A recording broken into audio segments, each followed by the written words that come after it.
Ayan guys, ngayon naman ay magsisigang tayo ng buri na isda. So ayan, kinat ko na nga pala sila ng ganyan na guys. At saka nagpakulo na ako ng kamatis, sibuyas, at saka may nilagay akong sili. Wala nga pala akong luya guys, kaya walang luya itong sinigang ko ngayon. Kompleto na yung rekado na nilagay ko dyan guys. Kaya yung isda na lang ang inilagay ko dyan. Maliit nga lang yung pinaglutuhan ko guys, kaya ganyan siksikan sila sa loob, pero okay naman siya guys. Ayan, nagkasya naman sila. So eto na, ready na ang ating sinigang na buring isda. So eto na, eto lang pala ang tanghalian ko nung isang araw guys. Hindi na ako nag-rice. So eto lang yung hinigup ko kasi nga sobrang lakas ng ulan tsaka malamig. So sabi ko magsabaw na lang ako. Ayan. So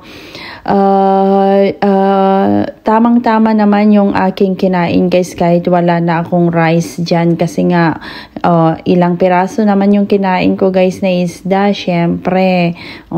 Diba? Guys, tamang-tama talaga yung lasa niya. Tapos ang nilagay kong pangpa-asim niya kasi guys ay lemon, kaya yung asim niya talaga grabe, at saka yung yung anghang ng sili na nilagay ko. Ayan, so nagsalubong, kaya super yummy siya guys.